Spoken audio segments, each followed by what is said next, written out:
Jamaah, oh jamaah. Alhamdulillah. Alhamdulillahirrahmanirrahim. Kembali lagi di Islam Itu Indah, jamaah Islam Itu Indah yang dirahmati Allah.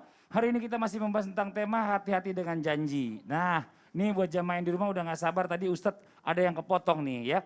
Bohong yang seperti apa nih? Yang diperbolehkan bohongnya suami kepada istri, orang tua kepada anak, yang kayak gimana? Ya kan kadang-kadang orang tua terpaksa bohong nih.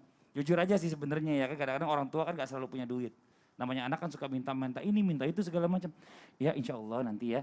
Ya kadang-kadang bilang gini, aduh gimana ya gitu. Pokoknya cari alasan kelihatannya jadi bohong sebenarnya kan. Mohon izin penjelasannya. Ini sebenarnya buat kebaikan. Ustaz Maulana tolong dong izin. Baik, dijawab. Bismillahirrahmanirrahim. Saya harus sampaikan ini. Sekali lagi, dengan berat hati saya harus sampaikan ini. Karena kita harus mengikuti sifat Nabi, apa itu? Tidak boleh menyimpan ilmu kalau diminta. Dalam hal ini sebenarnya pada hakikatnya tidak ada pembolehan yang namanya bohong. Saya harus sampaikan, tidak ada. Tapi dalam satu hadis disebutkan ada 3 yang dibolehkan berbohong. Yang pertama, mohon izin. Yang pertama, bohong dalam hal untuk suami istri untuk membahagiakan suami. Begitu pula sebaliknya, bohongnya suami kepada istri untuk membahagiakan istri. Contoh, masakannya enak enggak? Oh, enak sekali. Buat yang punya istri, ya Allah. Pakai ditegesin nih. Enak sekali. Enaknya padahal kegareman. Kemudian suami membelikan baju kepada istri. Sebenarnya baju itu tidak disuka oleh istri. Tapi dia, bagus sekali baju ini. Akan kupakai baju ini terus. Dalam artian supaya cepat rusak. Kayak gitu. Jadi kebohongannya bukan kebohongan, nah maaf ya, mengambil uang suami. Jangan. Itu tidak, bukan itu. Supaya bahagia suami, supaya dia tidak marah-marah, aku bohong aja. Tidak boleh. Ingat ya, mencuri uang pasangan itu 60 kali dosa pencuri. Nauzubillah min zalik. Jadi tidak boleh itu. Yang kedua, maaf tanpa menggurui. Yang kedua, yang diperbolehkan adalah kebohongan untuk mendamaikan dua yang berselisih. Nah ini, ditegasin oleh Rasulullah SAW yang diperbolehkan untuk mendamaikan. Di sisi sana dia bicaranya kebaikan yang di sisi sana. Di sisi sana dia ceritakan lagi kebaikannya di sisi sana. Dia rindu banget.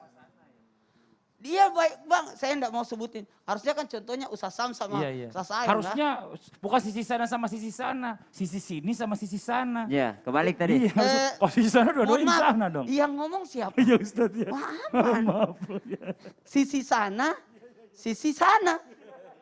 Kalau sisi sana, sisi sini, aku nggak bergerak dong. Iya. Sisi sana dan sisi sana. Nah, jadi gitu. Jadi dia datang ke sana menceritakan, dia rindu sama kamu. Sehingga terjadilah perdamaian di antara keduanya. Hei. Ayo, yang lagi ngantuk. Ayo, jangan ngantuk ya. Bangun.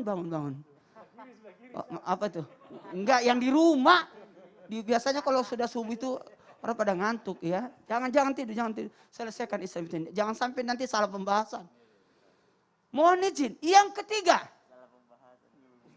Pengertian di dalam. Yang ketiga berarti sasam dong ya. Udah melek. Yang ketiga, apa yang ketiga? Bohong yang diperbolehkan strategi perang. Sebagaimana terjadi waktu Fathul Makkah, Rasulullah SAW menggunakan strategi semua bawa 2 obor. Semua sahabat bawa 2 obor, lalu obor itu ditancapkan di sisi Mekah. Kemudian berputar tentara Nabi dari ke sana nyerang dari. Jadi penduduk Mekah waktu itu ngelihat ke sana, banyak sekali obor, banyak sekali tentara di sana. Mulai ke sana lalu diserang dari belakang. Itu strategi.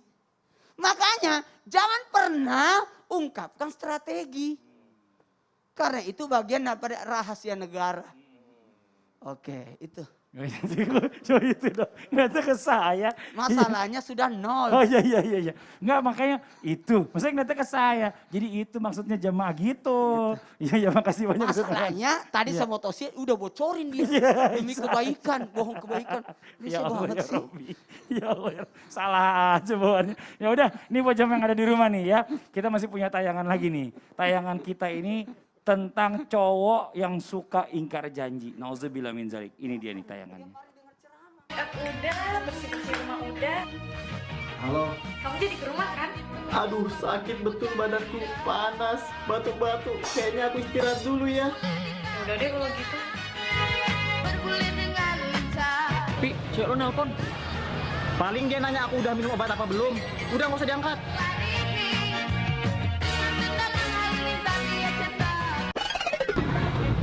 Jadi sekarang kamu berani bohong?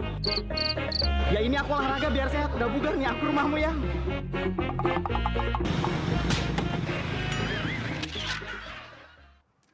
Nah ini dia nih yang namanya laki-laki hidungnya belang-belang. Hidung belang. Zebra kali ya. Hidung belang. Biasanya nih Ustaz Syam. Periksa dulu. Periksa dulu aman. Hidungnya nggak ada yang belang-belang. Ustaz Syam nih mau Iya, izin nih. siap. Biasanya laki-laki ini ya kan lebih gampang ya mohon izin, mohon maaf juga buat semuanya ya. Lebih gampang umbar janji. Apalagi umbar janjinya ke perempuan ya atau ke wanita.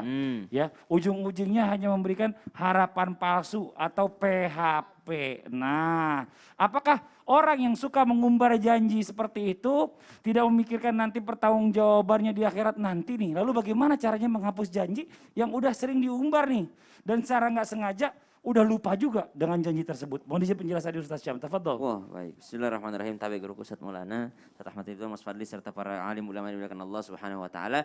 Rabbi shrah li sadri wa yassir li amri wahlul 'uqdatam min lisani yafqahu qawli. Amin amin amin ya rabbal alamin. Orang yang suka mengumbar janji, apakah mereka melupakan apakah bahwa mereka akan dimintai pertanggungjawabannya di akhirat? Maka sungguh ketika kita mengingat setiap hari bahwa kita akan dimintai pertanggungjawaban di akhirat, maka ini adalah salah satu ciri ketakwaan kepada Allah Subhanahu wa taala. Satu ayat dalam Al-Qur'an, ba'da naqul a'udzubillahi minasyaitonir rajim. Ya ayyuhalladzina amanu taqullaha wal tanzur nafsum ma qaddamat lighadin wattaqullah. Innallaha khabirun bima ta'malun. Wahai orang-orang yang beriman, bertakwalah kepada Allah dan perhatikanlah apa yang diperhatikan untukmu di hari esok.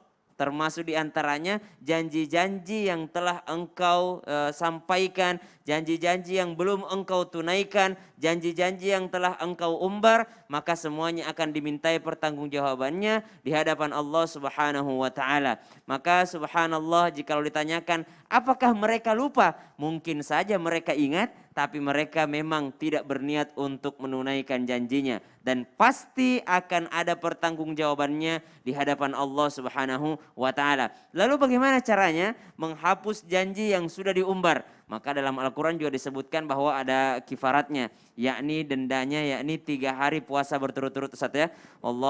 Masya Allah, ini 3 hari puasa berturut-turut adalah ketika kita berjanji, lalu kita berjanji bukan hanya kepada manusia, tapi berjanji kepada Allah Subhanahu wa taala. Namun tentunya ini adalah Allah mengetahui, ya. Jadi Allah yang mengetahui. Tentunya kita sebagai manusia harus selalu yakin bahwa kita ini hidup diawasi sama Allah. Banyak yang meremehkan karena tidak merasa diawasi oleh Allah Subhanahu wa taala. Makanya ada dikatakan rukun iman, rukun Islam, rukun ihsan. Apa itu ihsan? Yakni merasa melihat Allah. Kalaupun tidak bisa melihat Allah, yakinlah bahwa Allah selalu melihatmu. Ketika seseorang merasakan kehadiran Allah di dalam dirinya, tidak mungkinlah seseorang itu akan berani untuk mengingkari janjinya. Karena disebutkan di awal tadi bahwa itu adalah ciri daripada kemunafikan. Dan sungguh kemunafikan adalah satu hal atau satu sifat yang sangat-sangat dikhawatirkan atau sangat-sangat patut untuk kita takutkan. Pertanyaannya lagi, lalu bagaimana kalau lupa dengan janjinya? atau misalnya dia lupa bahwa dia pernah berjanji, maka kita sebagai temannya nih, teman-teman millennials, tadi disebutkan oleh guru kita, salah satu ciri orang yang beriman itu, orang yang baik itu adalah yang mengingatkan juga janjinya kepada temannya. Artinya kalau misalnya ada teman kita nih, ternyata dia pernah berjanji, namun dia yang lupa, kita yang dijanjiin gak pernah lupa dong. Ya kalau misalnya mau dikasih sesuatu ya yang bagus atau mau diberikan hadiah, yang berjanji kadang lupa. Tapi yang kita yang dijanjiin ini nggak pernah lupa sebenarnya teman-teman. Maka sebaiknya sebagai akhlak yang baik itu kata Nabi SAW, la yu'minu ahadukum hatta yuhibba li akhihi kama yuhibbu li nafsi. Belum beriman seseorang sebelum dia mencintai saudaranya seperti dia mencintai dirinya sendiri. Kalau kita mencintai diri kita sendiri, maka ingatkan teman kita bahwa dia pernah berjanji kepada kita. Wallahu Masya ta'ala alam. Allah. Nah ini ya kadang-kadang kita yang namanya manusia ini kan tempatnya lupa. Nih banyak banget nih buat betul. jamaah yang ada di rumah juga.